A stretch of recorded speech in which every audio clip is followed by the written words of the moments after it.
Vox, qui est le pire de l'extrême droite en Europe, exerce également d'accusations et demande 34 ans de prison pour notre client. La personne qui intervient comme avocat est le secrétaire général de ce parti. Il est assis à côté du procureur, il est coude à coude avec l'avocate du gouvernement, l'avocate choisie par le gouvernement socialiste de Pedro Sánchez. Question de l'article 1 des pactes de l'ONU, du droit à l'autodétermination, du droit pour la Catalogne de suivre le chemin pris par le Québec, l'Écosse, la Kanaky, la Groenland. Il s'agit ici du respect de droits individuels plus basiques. Mon confrère Boyer, qui intervient également pour la défense, a dit une fois une phrase très juste. Il serait plus facile de mentionner les articles de ces pactes qui n'ont pas été violés plutôt que ceux qui ont été violés. Donc, ça serait beaucoup plus rapide de mentionner les quelques articles qui ont été respectés. Je vais essayer de faire court, on n'a pas beaucoup de temps, mais je vais me focaliser sur 3. Et le principal, c'est la violation de la liberté de réunion pacifique. Cela paraît évident. Le 20 septembre et le 1er octobre 2017, il y a eu des manifestations pacifiques selon la jurisprudence internationale. Je dis pacifique, pas parce qu'il n'y a pas eu de violence. Le 1er octobre 2017, tout le monde le sait, il y a eu violence, il y a eu beaucoup de violence, mais ce n'était pas la violence des manifestants et manifestantes, c'était la violence de la police espagnole et des militaires. Rapidement, mais le 1er octobre, il y a eu de la violence. 2 millions de personnes ont participé au référendum. 16 000 policiers et militaires espagnols ont attaqué les votants dans plusieurs locaux de vote. Une violence généralisée et systématique contre des civils pacifiques qui a fait plus de 1000 blessés, plus de 1000 personnes ont été blessées. Selon le droit international, lorsqu'il y a une intervention disproportionnée des violences policières, l'État a une obligation d'enquêter pour identifier, sanctionner et réparer le dommage causé aux victimes. Ici, le parquet espagnol, à ma connaissance, n'a ouvert aucune enquête.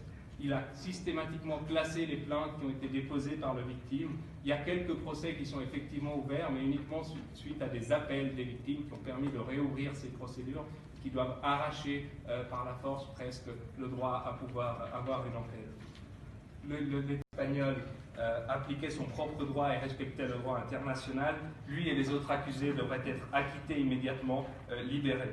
On a peu d'espoir, mais avec une pression internationale suffisante, et c'est ce qu'on vient demander aujourd'hui, il ne peut être exclu que l'État espagnol change de position, que le verdict qui a déjà été écrit d'après nous soit modifié, et que finalement le droit international soit appliqué et les prisonniers libérés. Cela n'est pas uniquement dans l'intérêt des prisonniers, mais de l'ensemble de la société civile. Il y a un chilling effect, un effet dissuasif.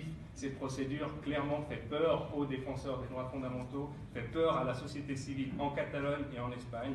Combien de personnes, probablement certains et certaines dans cette salle à Barcelone, ont commencé à avoir peur d'être arrêtés après avoir vu que le président d'Òmnium Cultural a été arrêté et a passé 17 mois en prison? Combien ont envisagé l'exil? Combien, avant d'accepter des postes à responsabilité, consultent des avocats? Ce n'est pas acceptable. Si hier ils ont pu prendre Jordi pour participer à une manifestation et pour défendre les droits fondamentaux, et si aujourd'hui on ne fait rien, demain ils pourraient venir chercher plusieurs d'entre nous. Voilà pourquoi défendre Jordi Cuixart et demander la libération des prisonniers politiques catalans n'est pas prendre position en faveur de l'indépendance de la Catalogne. Cela signifie exiger de l'indépendance qu'elle respecte ses engagements internationaux. Cela signifie défendre le droit à ce que tout citoyen et citoyenne d'Europe et du monde puisse revendiquer ses droits et défendre sa position politique sans être emprisonné arbitrairement et sans devoir comparaître devant une juridiction d'exception. C'est ce qu'a défendu Jordi Cuixart lors de son audition par le tribunal suprême le 26 février passé, je le cite. « Après plus de 500 jours de détention, ma priorité n'est pas sortir de prison, ma priorité est de pouvoir dénoncer l'attaque et la violation des droits et des libertés en Catalogne et en Espagne. » Jordi l'a fait dans la salle d'audience, nous le faisons aujourd'hui au Conseil des droits humains des Nations Unies et nous continuerons à le faire demain jusqu'à ce que les prisonniers soient à nouveau toutes et tous dans la rue, à lutter pacifiquement avec nous pour cette juste cause qui est la cause de la défense des droits fondamentaux. Merci.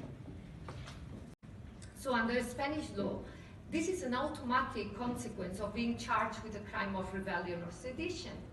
But of course this crime hasn't been proved yet. It's in the process of being judged. Still, under international human rights law, such suspensions are very suspicious because the right to vote and the right to stand for elections are actually core elements of democratic governance.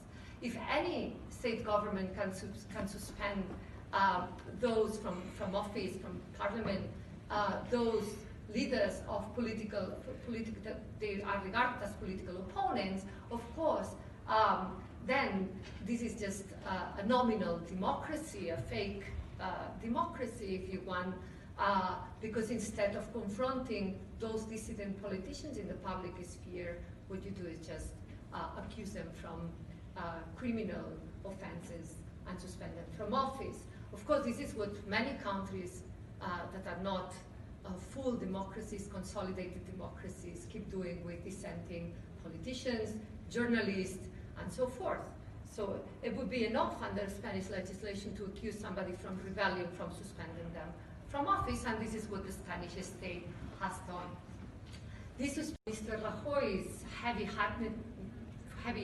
way of handling this crisis in the aftermath of the referendum, and the continuous refusal of now the new socialist government to negotiate on the issue of self-determination has just caused the Spanish domestic turmoil to escalate, perhaps in the end forcing international players to intervene. So far, the Spanish government has just even refused to condemn the violence.